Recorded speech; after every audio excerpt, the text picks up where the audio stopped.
Welcome, everyone, to the Better Love Movement podcast, where you will finally learn how to intentionally do dating and relationships right. My name is Anita Stoudemire, and I am a licensed professional therapist and your personal love mentor. I've worked with thousands of singles and couples, giving them the skills needed to attract and keep the amazing love they desire. It is my heart's work to help people to get the skills needed to not only become the very best versions of themselves, but to help them grow and evolve emotionally and relationally. You can absolutely have the romantic relationship of your dreams. Come and let me show you how. Hello, lovelies. This is Anita, and I am back again this week with another solo podcast episode. We are talking about something this week that is near and dear to my heart. And this episode has been a long time coming. I've spoken a little bit on IG Live about this topic, but I am going to speak at length about this topic this week. So welcome, everyone. Welcome to the Better Love Movement podcast. My name is Anita Stoudemire. I am your resident licensed professional therapist. I am also your love mentor, your dating and relationship coach, and podcast host. And we are in episode number 155 this week. It is entitled Attachment Equals Suffering. Learning to let go. It's so important. Learn to let go. So, I've got my notes ready here because there's so much to cover here, ladies. There is absolutely so much to cover. If you are watching this episode on YouTube, please do me the biggest favor ever and simply like the video or subscribe to the channel. That's even better. And you can hit that bell icon and get notified whenever new episodes get uploaded. But there is so much content here about all things dating and relationships. We talk a little bit about the importance of mental health and healing and growth. We talk about femininity. That is super important to me. And I just give good old-fashioned Auntie Anita advice. So join us here at the Better Love Movement, because that's what I'm all about, is improving women's love lives and their life in general by focusing on themselves, by focusing on their femininity, by empowering themselves. That's really my goal, is to empower every woman that I come across to realize her power and to actually walk in that power. Okay, so let's jump in. So attachment equals control. And there are a lot of you ladies out there, just like me. I know you exist because I did for a long time, where I was controlling. As a classically codependent woman. A big cornerstone of codependency is controlling, is this desire to want to control everything. And so a lot of this is born out of our trauma, right? So I had a lot of trauma in my life, and it wasn't your typical, rape or sexual abuse or violence. It wasn't anything like that, but there were like these little micro traumas, these traumatic things that were happening, right? These abandonments that were happening, the divorce of my parents. And then they went on to remarry several times. So my mother remarried 3 times. My father is now on his 4th marriage. All of those things created these little micro traumas in my life. And so that led me to believe that, because my childhood, my life was so uncertain, with all of these things constantly changing. There was constant change. I tell people all the time how I went to, I think I went to 2 elementary schools, 2 middle schools, and 3 high schools. Like, there was always something new, something different. I was always the new kid. If you are an army brat or a military brat, you understand probably that concept, the idea of just moving around all the time and always having to start over, always having to make friends. Nothing is really certain in your life, right? That is traumatic. That living like that is traumatic, especially for a child. And so when you live your childhood where really there's nothing that's certain, there's nothing that you can depend on because things are changing all the time, you grow up to be a little bit of a control freak. Because I know for me, my whole attitude was okay, as a child, I don't really have control over anything. But as soon as I became an adult, I kid you not, as soon as I turned 18, I moved out of my father's house. I moved out of my mother's house when I was 16. Moved out of my father's house when I was 18. And I was like, now I will control everything in my life. And I even remember my parents saying, when I was 16 or 17, oh, well, if you want to make the rules, then you need to live on your own. You need to be in your own place. You need to have your own things and pay for your own life. And you all, let me tell you, the whole time they were saying that, I was like, okay, bet. Like, that's exactly what I'm going to do. I'm going to take that advice to heart. And that's honestly what I did. Moved out at 18, lived in a basement apartment, worked 2 and 3 jobs, went to school, just so that I could finally have control over my life. Finally, that was my lifelong dream, was simply to have control over my life, to live the life that I wanted to live and not be at the whim of the adults in my life. I was over it. The bad news was that wanting control to that level, like I was completely out of control, wanting to control everything. And this was not just about, controlling my life and controlling me. I then wanted to control other people and everything else. And if anything didn't go exactly the way I needed it to go, I freaked out. I completely freaked out. It was exhausting. It was exhausting living like this. And don't even get me started on relationships or dating.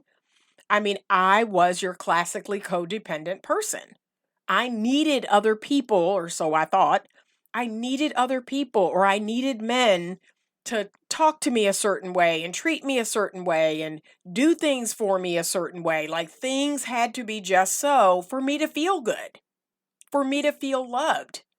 And once again, I was at the whim of all these people outside of me to make my life good or to make me feel good. And it was exhausting.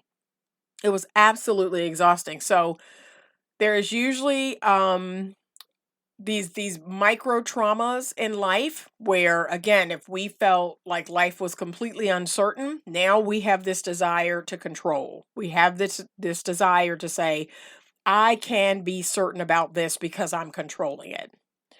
A lot of times we lack trust. Like we lack the ability to trust that things are going to work out. And here's what I want you to understand about the power of letting go. So letting go will actually bring us what we need and not just what we want.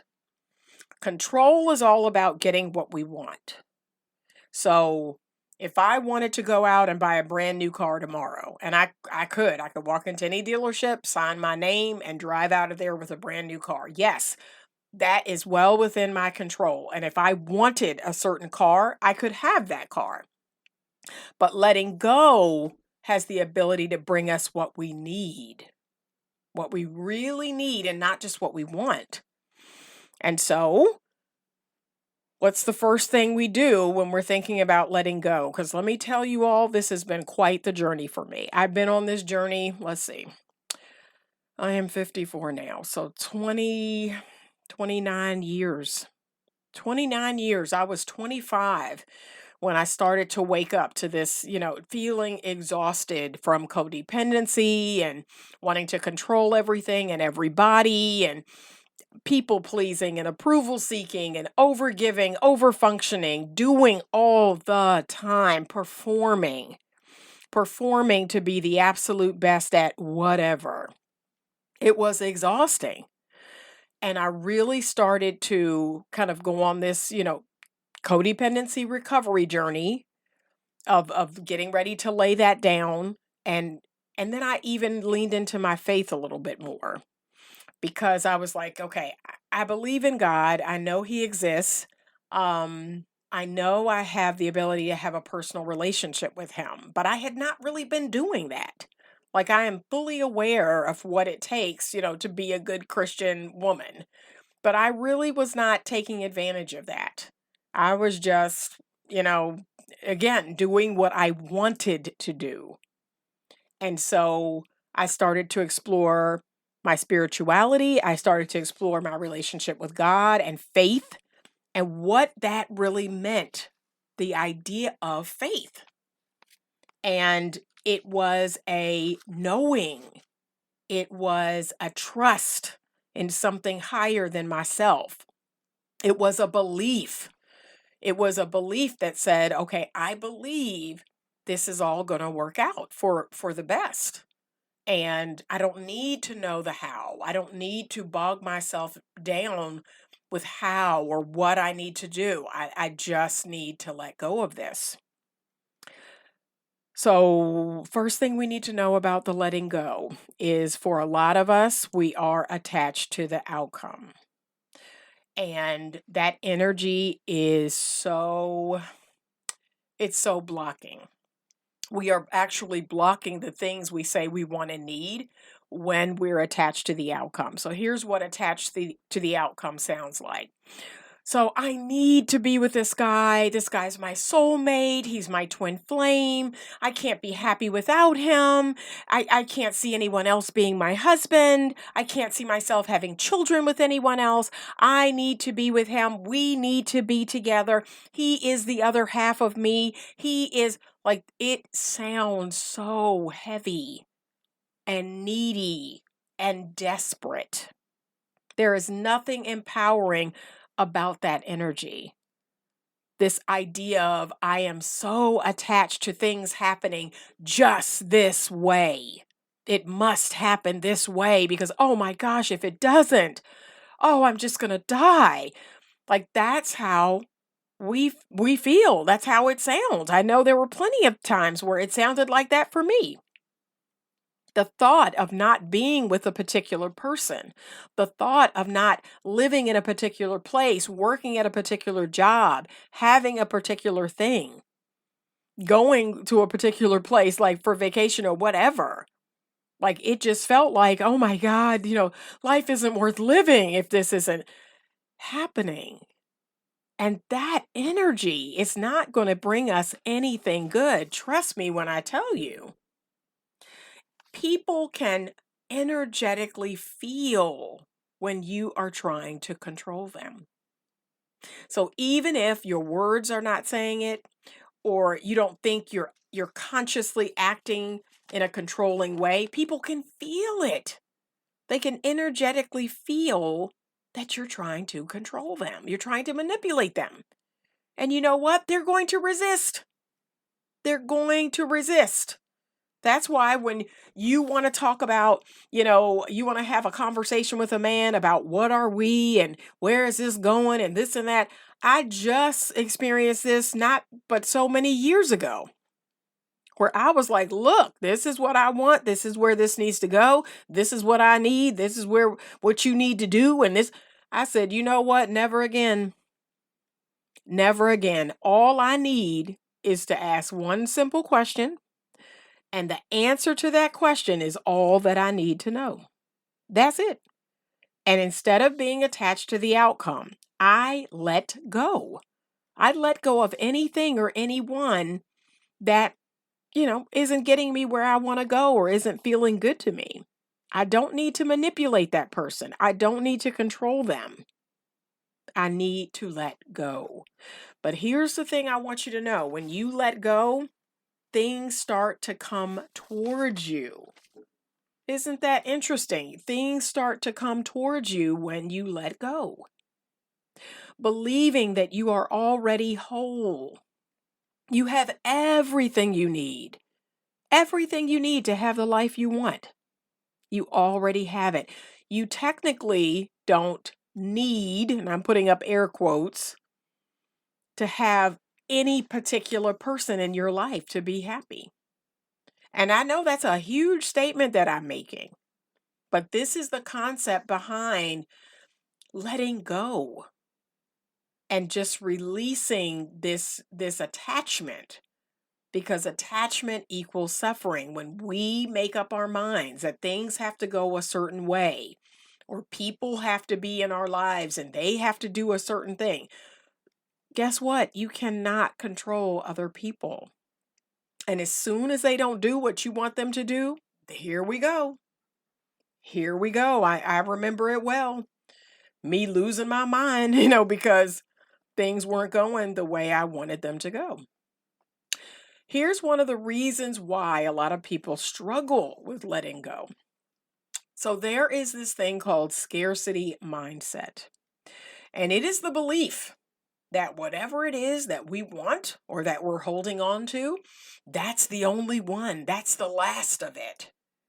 If we let go of this, we won't get this again. There won't be more of this. And that's scary. That's a scary feeling, the thought of letting a particular man go, or letting people out of your life, or letting opportunities go, or whatever.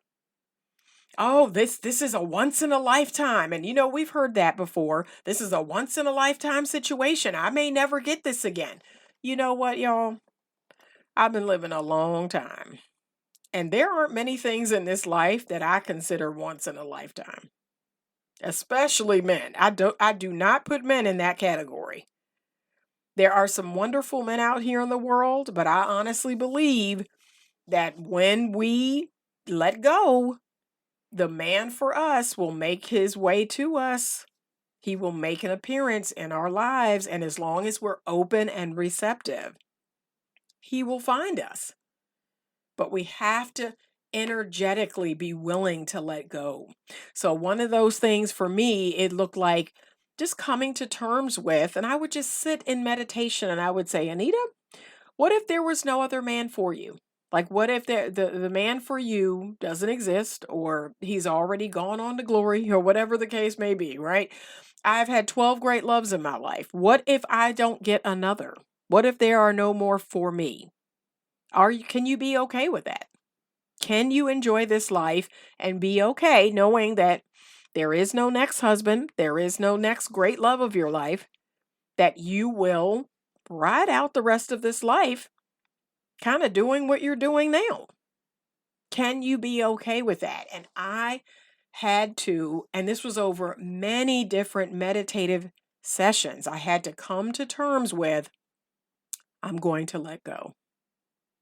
I'm going to let go of the idea that I must have my next husband. I must have the man who would be my next husband or the love of my life to be happy. I just let go.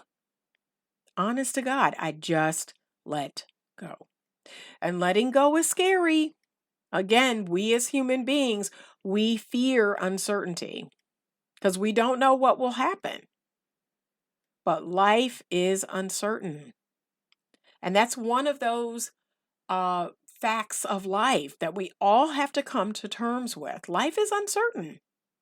We honestly don't know what's going to happen day by day by day. There are some things that we can depend on, but there are a lot of other things that we just don't know. We just don't know. We need to accept that life is uncertain. The only constant in life is change. Things will change. My children, I've watched them grow up right in front of my eyes. And even now, when I look at them and I look at their baby pictures hanging on the wall upstairs, it's mind blowing. But here's something else for you to know. This is a big part of your letting go journey. So, outer reality is really mirroring our inner reality. People are a mirror.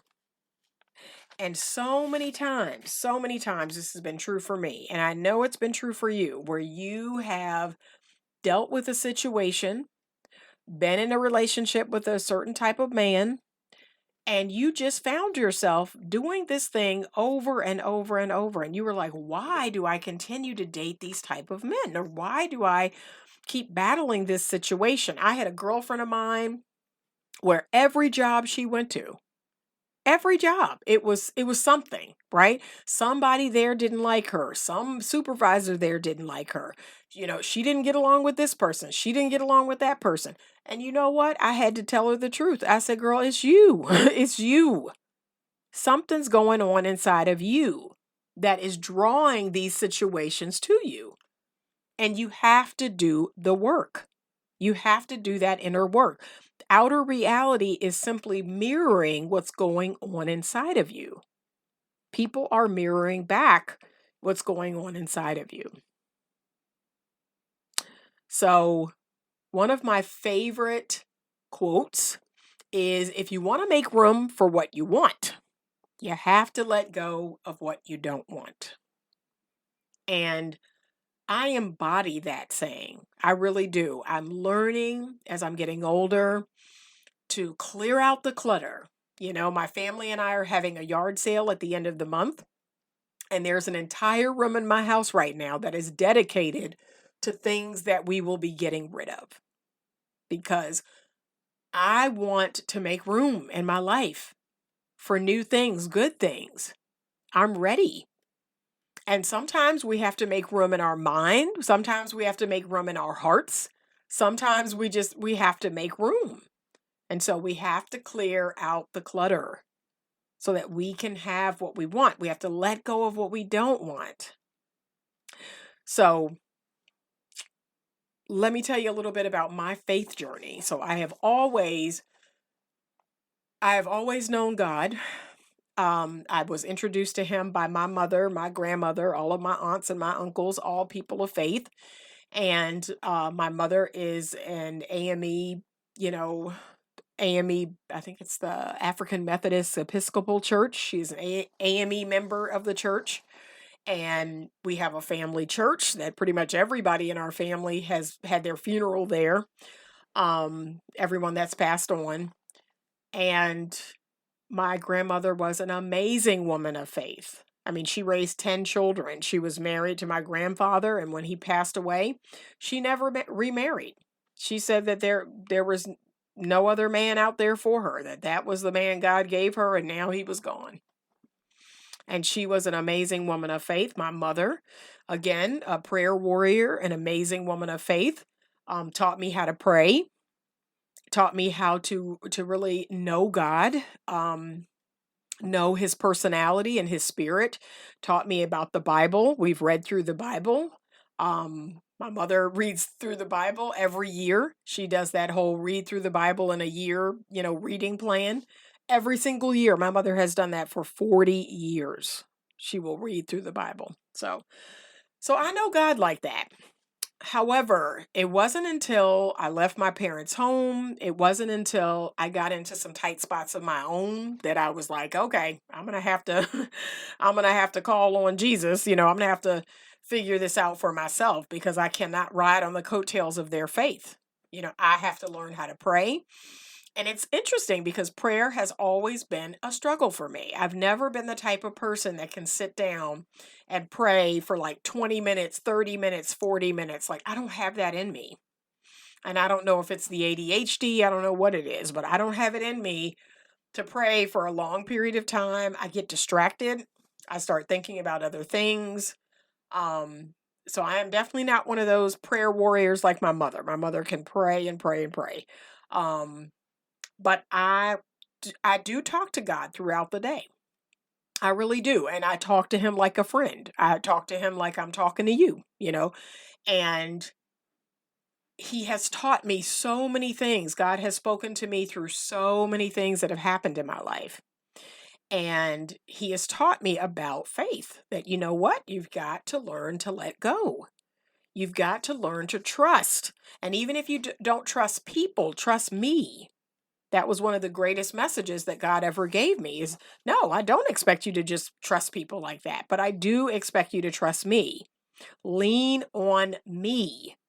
So the Bible says I'm not to lean on my own understanding.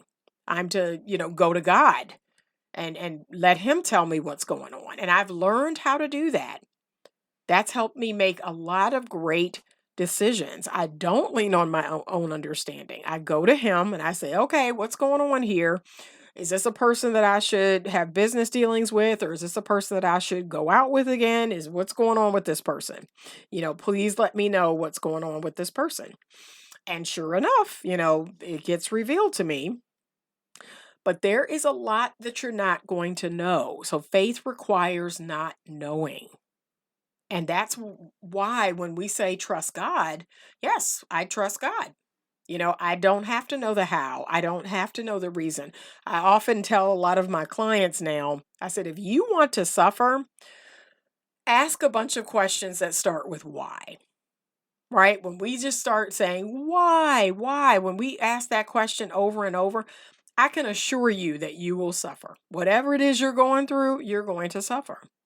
Because just asking that question, why, is like saying, I just don't have faith. I need to know. And trust me, ladies, there's going to be a whole lot in life that you're just not going to know.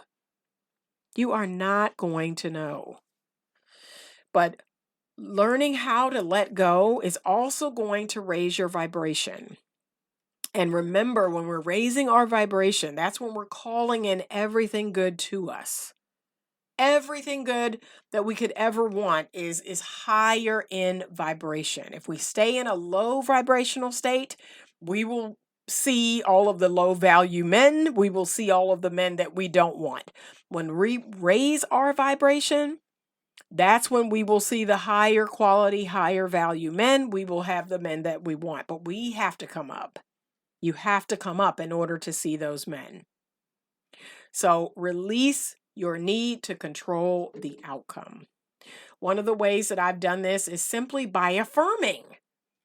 It is easy for me to let go. I release my need to control everything. I am willing to let go of this. I believe that when I let go, something better will come to me. So these are some of the sayings that I have said over and over and over. Okay? But when we raise our vibration, that's when we're going to become a magnet for everything we want in life. But we have to learn to let go. We have to learn to surrender. And a lot of times people hear that word surrender and they think give up. I'm giving up. Anita, are you really saying for me to, surrender wanting to get married, surrender wanting to have children, surrender wanting, the job, or surrender wanting whatever, right? Surrendering is simply, it's almost like yielding. It's not saying you're not going to have that. It's not saying you're not going to get to where you want to go, but you are willing to surrender or yield. So it's not saying it's not going to happen. But trust me when I tell you, when you have that energy of, I am attached to the outcome. It must happen this way. This has got to happen. Like that is some heavy energy. And I've been there. I'm only sharing this because I've been there where I just was so attached to the outcome. And the whole thing blew up. Because it is heavy energy. It's desperate energy, and people can feel it. People can feel that all over you. So learning to surrender, trusting that something higher is out there for you, something better, trusting in that higher intelligence. So whether you believe in God, whether you're calling it the universe or whatever your thing is, for me, it is God. And just putting all my faith and trust in that. And see, the reason why I can do that is because I have read and I have learned and I have studied all about him. And everything that the Bible tells me about him, every good thing that he's done, he's still doing. He continues to do. So that's why I can lean in that direction and just let go. But telling yourself that letting go is easy, that you are willing to do it, that you know that something better, this or something better, is coming towards you, and you are willing to be open and receptive to that. Sometimes it really is that simple. So I want you to check out a book that I've read quite a few times. It's by Dr. David R. Hawkins. It's called Letting Go: The Pathway to Surrender. I am actually going to put a link to that book in the show notes description. And if you're ready to enter into a whole new way of consciousness, this book is for you. But it is going to teach you how to have healthy detachment, how to release your attachment to the outcome, and to just let life bring you every good thing that it has. That has been such a journey for me because, like I said, I was quite the control freak. And I had my whole life planned out. I knew exactly what was going to happen, when it was going to happen, how it was going to happen. And you know what? Life has taught me, Anita, you cannot control other people. You cannot control other circumstances. All you can control is you. And you suck at that sometimes, So I've really learned the hard way that sometimes I have to let go, release my attachment to the outcome, and just simply say, you know what? I am going to do this work because I love it. I am going to make these podcast episodes because if they help one person, great. But I love it. This is something I'm purposed to do. This is how I give back. If I am going to make that YouTube video because I love it, because I have a voice, I have something I want to say and share, and I believe it can help people, that's it. I am not going to put pressure on myself or put pressure on other people, being so attached to a specific outcome. But that's still a journey for me. I am still on that path, even now, still learning how to let go and working on reprogramming some of the subconscious beliefs that I have around this, attachment to the outcome. But I hope this episode was helpful. If ever you want more assistance with this, I am available for one-on-one coaching and would love to work with you, would love to show you some great tools and great tips on how to let go, how to master letting go of control, focusing on yourself. If you need to let go of a specific person, if you need to let go of a specific situation or circumstance, but that is where your victory lies. That's where everything you want and need really is in the letting go. So I hope this episode was helpful today. Thank you, ladies, so much for joining me here on the podcast. If you have not picked up a copy of my brand new book, my most recent book, Do Well, A Feminine Woman's Guide to Relationship Success, it is out now on Amazon. You can click the link in the show notes to get a copy. If you are in a relationship, if you are single, and you want information on how to choose a really great guy, how to choose the best man for you, you are going to check out Choose Well, a simple formula to determine the best man for you. Okay, again, out on Amazon. Thank you so much, ladies, for joining me. Please, please, please subscribe to the channel. Consider rating and reviewing the podcast. I would appreciate that. Thank you so much. Share this episode if someone you know could benefit from it.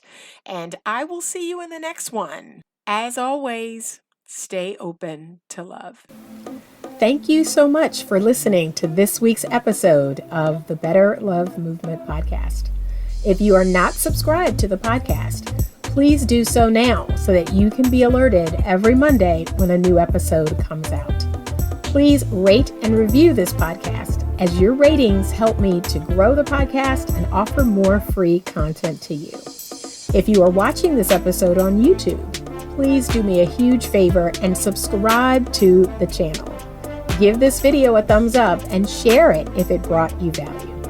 If you have a question that you would like to have answered on the show, please send it to me at info@betterlovemovement.com. You can also reach me on my website, www.betterlovemovement.com, to get more information on love mentoring and other services offered. Thank you so much for listening, and as always, stay open to love. So you found the man who makes you feel unlike any other, and you are dating him exclusively, or you are in a committed relationship or marriage. Now what? The work is actually just beginning, ladies. It's how you now show up every day that will determine the health and happiness of your relationship. I wrote this book especially for women who desire to have the feminine skills necessary to get the best out of their man. Men are actually not that complicated. And if you are open to learning about them, you can have the relationship or marriage of your dreams. Get your copy of the brand new book, Do Well, A Feminine Woman's Guide to Relationship Success, on Amazon today.